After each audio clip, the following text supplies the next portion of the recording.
final seats and stand clear of the closing doors. Final seats, y'all, final seats. Now, right before we kick off this monorail tour, I do want to give a special shout out to the kid in B3, Teo. Happy birthday, y'all. Yes, yes. Woo! Yes, Teo, we're wishing you many more. Welcome aboard the Wild Asia Monorail and to our birthday celebration year, folks. We're celebrating 125 years. Now, how we feeling on this tour today, y'all? Are we good? Are we good? Woo! Nah, y'all, that's not very convincing. Are we good? Woo! There we go, there we go. Now, right after we cross over the Bronx River, we'll be transported to Asia as if by magic. We'll visit animals from China to India, Cambodia to Nepal, and more. But for your safety, most importantly, the safety of our animals, folks, we need to remain in our seats the entire ride. Parents, if you have small kids, you may sit them on your lap, but they cannot and should not be standing through this ride. Also, hands, feet, and anything you want to keep inside the cart at all times. If you happen to lose the rules, folks, they're right in front of you. That is no smoking, no standing, no drinking, and no eating on this ride. Now, we have traveled over 7,000 miles and have arrived in our Kanha Meadow. Usually, we do have 3 types of deer and 1 antelope towards the front, but again, folks, it does seem like they're at the back side, so we have to wait a little later on in our tour to see those animals from this meadow. But for now, you're seeing some peafowls. Peafowls you'll see all over the Bronx Zoo. I advise folks, do not feed those peafowls. They bite and it does hurt. Now, peafowls are India's national bird. The peacocks are the males and peahens are the females. Along the meadow floor, you'll see peacock feathers. It just means that they have mated and they have to wait till the next season to mate again. So if you guys are paying attention to those peahens, you might see some pea chicks along this tour. Now I'm going to pass it over to Michelle. Michelle's going to explain to you guys a little bit more about what goes on in this meadow. Hi, my name is Michelle. I'm part of the Wild Asia Keeper team. We call this area Kanha Meadow, where we care for about 40 Barasingha deer, 15 axis deer, 10 black buck, and a pair of muntjac. We start our day by checking on all the animals, making sure they are healthy, behaving normally, and safe. Sometimes, fawns and calves are born overnight. Newborns are given a neonatal exam, which includes weighing, vaccination, and tagging for identification purposes. While the animals are in the meadow, we prepare their nighttime holding areas so that they have a safe and clean place to spend the night. Now, right before we get to our next group of animals, folks, I want to let my tour know you'll be seeing a 6 to 7 month old baby colt. He is a tan lighter. He is much shorter than the rest of our horses. And after we finish wrapping around this bend left, you guys are going to look straight down. You'll see our Mongolian wild horses, also known as Shabowski's horse. Now, again, that baby colt is going to be towards that back right, just right behind our mom. Now, all of our horses have that stockier build and shorter legs. With that erect mane, you guys see are the pieces of hair standing up from the top of the head towards the top of the back. But they also do lack the forelocks. Now, forelocks are just those features of hair that fall over the forehead. So if you're imagining our domesticated horses, those fellas look like they have bangs. And our friends right in front of the monorail car are genetically rock stars, you guys. They don't even need the bangs. They're rocking that mohawk. Now, we received our first herd of Mongolian wild horses at the zoo in 1902. And ever since, there have been over 50 horse foals born right here, so that fella is just one of many. But folks, they were extinct in the wild in the 1960s. Though through some reintroductions in Mongolia and China from herds in North America and Asian zoos, they were successfully reintroduced, and you had the privilege of viewing them right here at the Bronx Zoo today. Now, while we get to the next group of animals that's in the next meadow entirely, you guys are going to see in each meadow we enter, there's a whole lot of space. Right here in Wild Asia, we have large animals, so again, it's very appropriate they get that right amount of space to run around, play, and do whatever they want to do in a day. And as for those horses, guys, you know, they get the zoomies in the morning, so I can promise you, they cover every inch of this meadow, and as well as our other animals. Now I'm going to play a clip from Jonathan Slatt, and he'll explain more about our Shabowski's horse. I'm Jonathan Slatt, and I'm the Russia and Northeast Asia coordinator for the Wildlife Conservation Society. I believe that wildlife has a place on this earth. My job is to find practical solutions that allow people and wildlife to thrive together.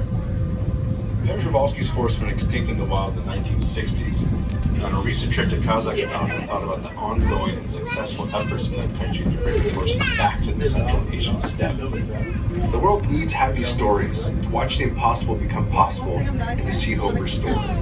That's what's happening today with Przewalski's horse. Now again, right before we get to the next group of animals, I want to let you guys know they are considered the largest wild cattle in the world. Again, largest wild cattle in the world.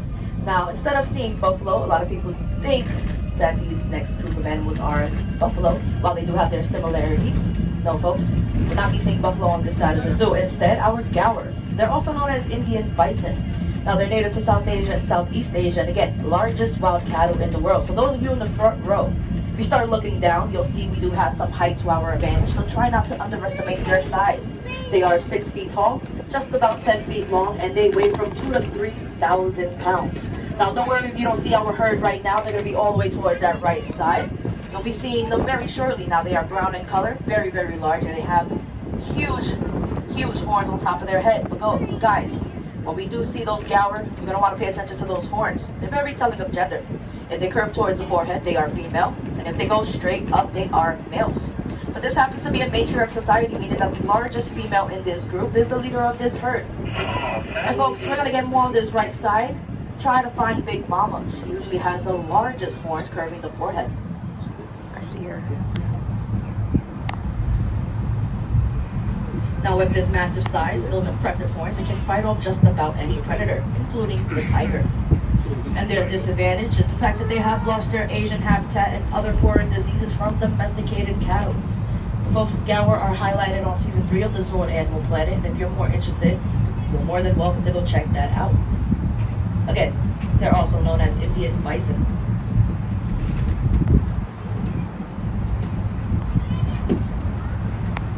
Now, as we're moving on, we do know the Bronx Zoo sits in the heart of an urban environment. So if you are hearing some noise behind you, don't worry. That is just the traffic on the Bronx River Parkway, which is why we have this large wooden fence put up in front of us.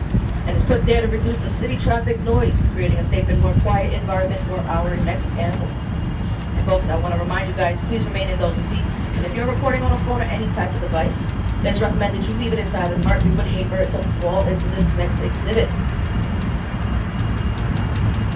And again, we're going to be rounding this bend left. Soon after, you'll be able to look out for our Siberian tiger, Anakin. And we do know that tiger stripes provide excellent camouflage. But I'm here to tell you there's one tiger in this exhibit, and folks, Anakin's going to be down below. Now don't worry if he gets a little too close to the fence, he's going to be going straight back up that hill. And he's our beautiful big boy. Again, those of you in the back row, don't worry, he's going to go straight back up that hill. That way none of you have to stand. Now, our tigers hunt varieties, but they prefer wild pig and medium-sized deer. And they can eat up to 40 pounds of meat in one sitting. Again, folks, those of you in the back, you need to be seated. Folks, those of you in the back, you need to be seated. Even though we're going 2 miles an hour, still safe and procedure job. Now again, 40 pounds of meat is like eating 160 hamburgers. You guys know, for the average human, that is a lot of food to stuff down at one time. Even for Anakin. So typically, right after they finish gorging on that fresh kill, they don't eat for several days after.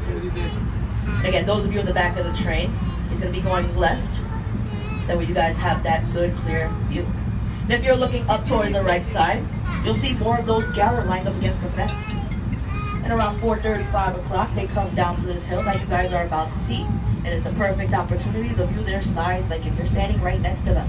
Again, we're just going to go down. You guys can always look up left, and you'll see they are much closer.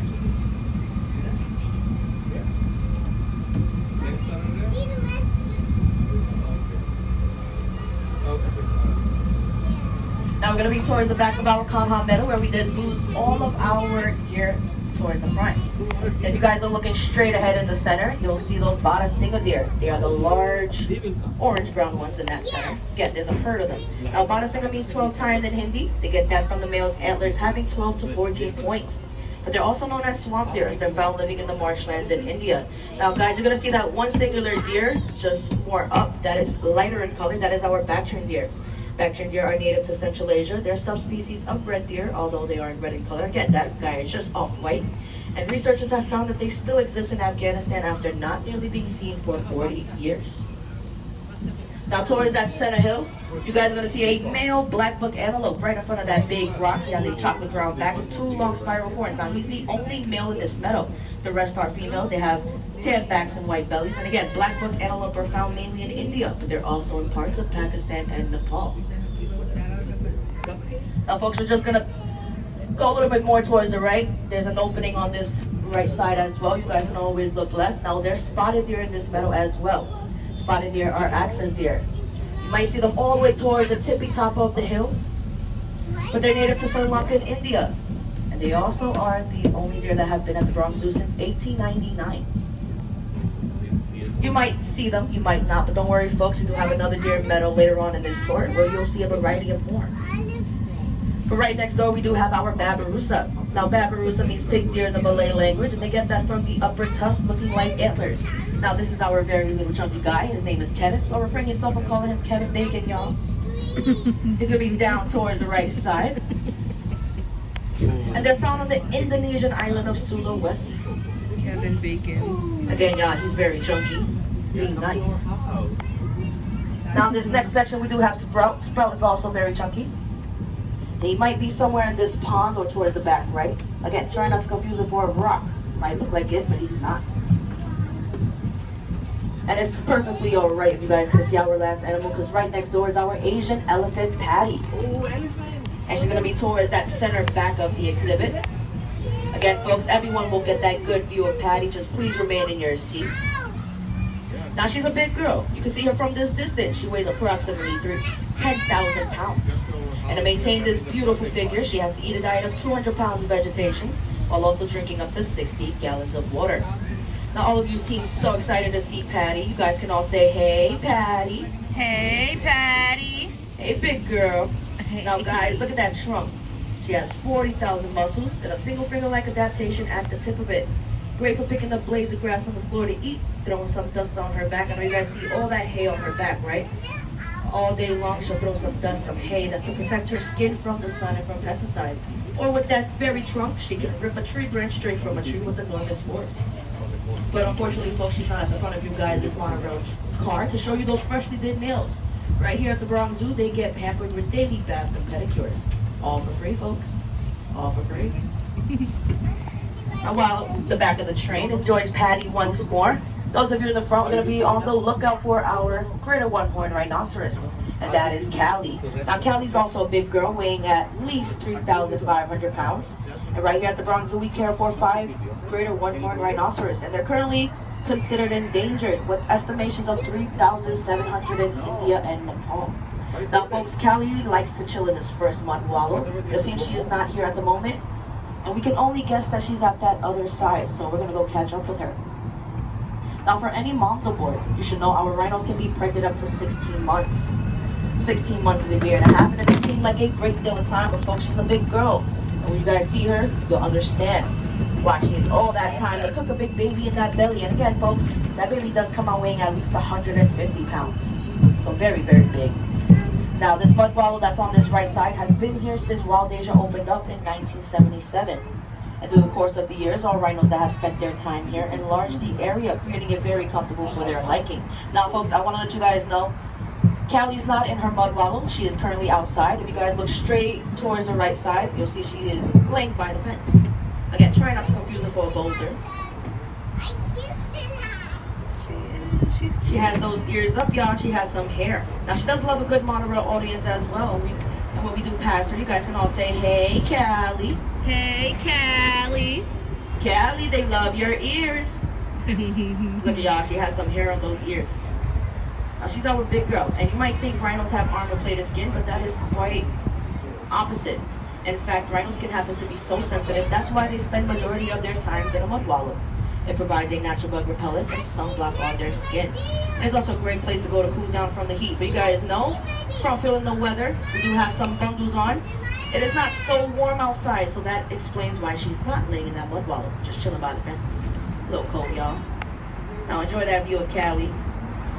We'll soon be cruising through these trees. You guys, we're going to enter our second deer meadow. You can look through the tree leaves. You might see a variety of deer and one antelope. And it's alright if you don't see it as much as anticipated, because when we wrap around the front, we'll talk all about them. But I'm going to go ahead and play a clip from our researchers talking more about our Indian rhinos.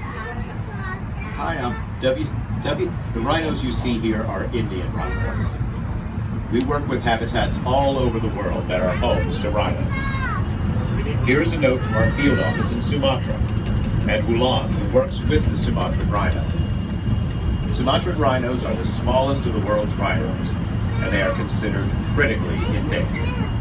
My name is Wulan Kuspari, and I'm the Species Conservation Specialist for WCS Indonesia program. We carried out an island-wide survey of the last wild population of Sumatran rhinoceros in Indonesia.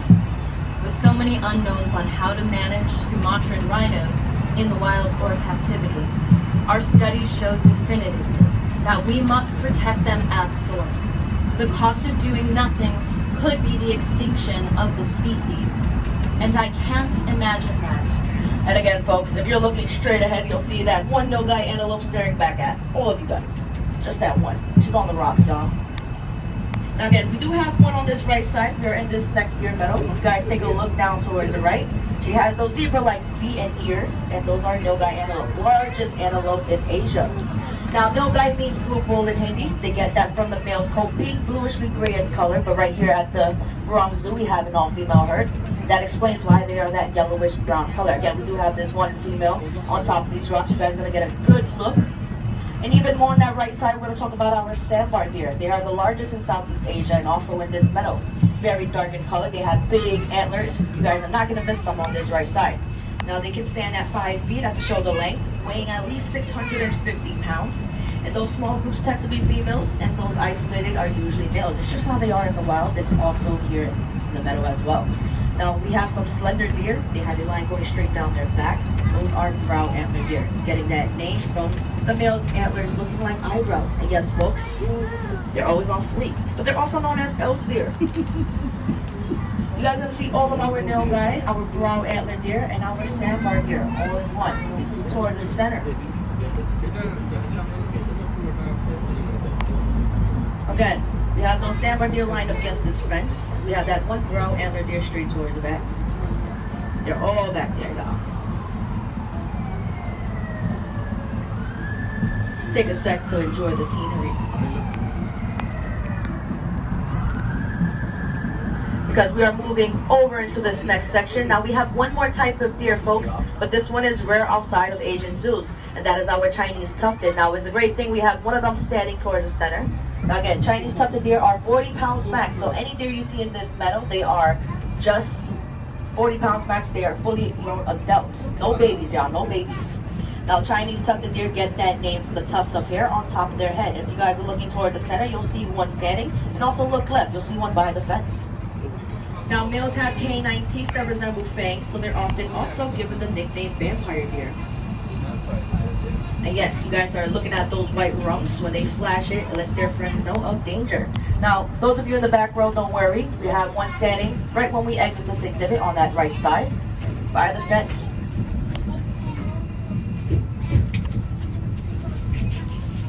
And again, you guys are very lucky to have seen them right here at the Bronx Zoo, because they are rare outside of Asian zoos.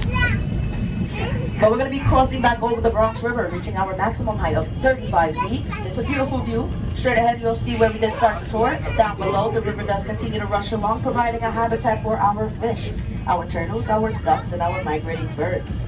And if you're looking closer at the water, especially this middle shallow part, you might be able to see the outlines of our fish and our turtles. Now, we do have some carpet snapper turtles in the water.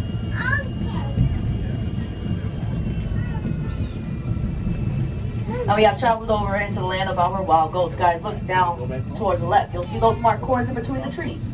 And also straight ahead, males have long spiral horns that grow up to 5 feet in length.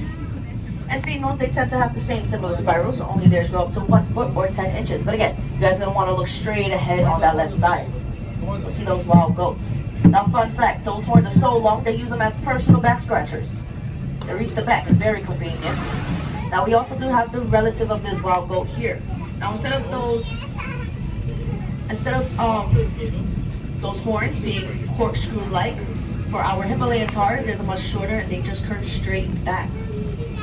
And nonetheless, both of our wild goats have special rubbery cords at the bottom of their feet that allow them to grip on rocks, making them excellent rock climbers. Now guys, also, they don't even need a running start to jump 6 to 8 feet in the air. So they do have some hops. You guys should be able to see them on this right side, but we're going to be passing our last animal on the monorail tour. That happens to be our red panda Linus. Now it does seem like Linus is on the floor, circling his little tree. Those of you in the back might have some difficulty seeing him. Again, he cannot stand on this tour, folks. In Nepal, hunt homies, fire fox. The Chinese translation means small bear cat. And although they share their love for bamboo with the giant panda, they are more closely related to skunks, weasels, and raccoons.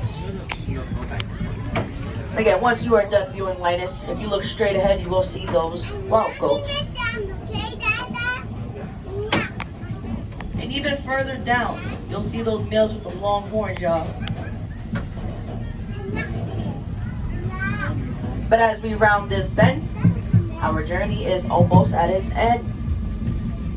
You have heard from some of our animal experts here in the field and tried out some of your own scientific skills while on this ride. The Bronx Zoo is part of the Wildlife Conservation Society, also known as WCS.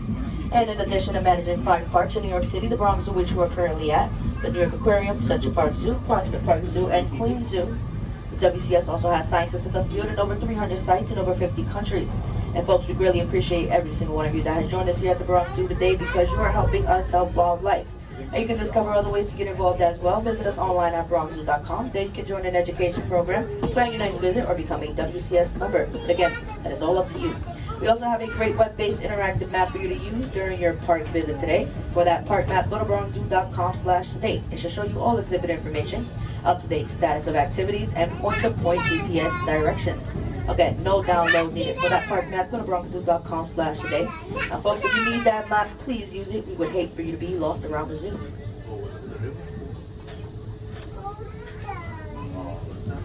Now, right before we head back to platform, I do have to stall the train and reset the computer. Folks, we greatly appreciate your patience, but you can allow yourself the time to make sure you have all your belongings. That way you're not leaving anything on the monorail car. And also, folks, please remain in your seats. Those train doors are still open. I mean, still closed, still closed.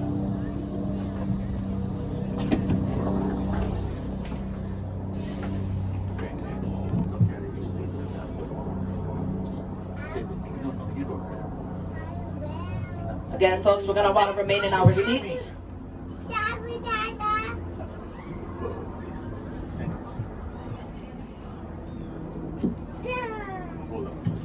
Folks, we need to sit, y'all, in the blue sweater.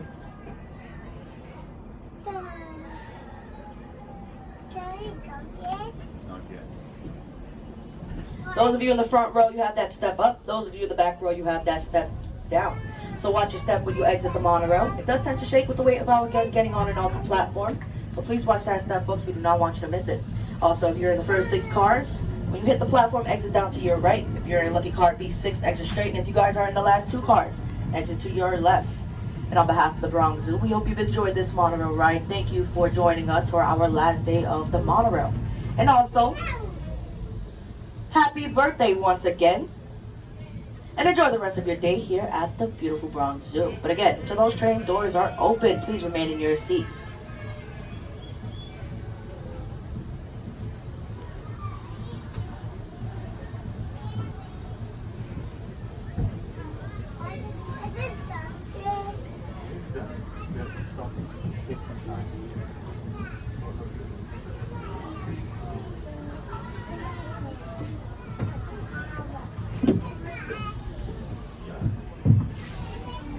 And you guys are all set.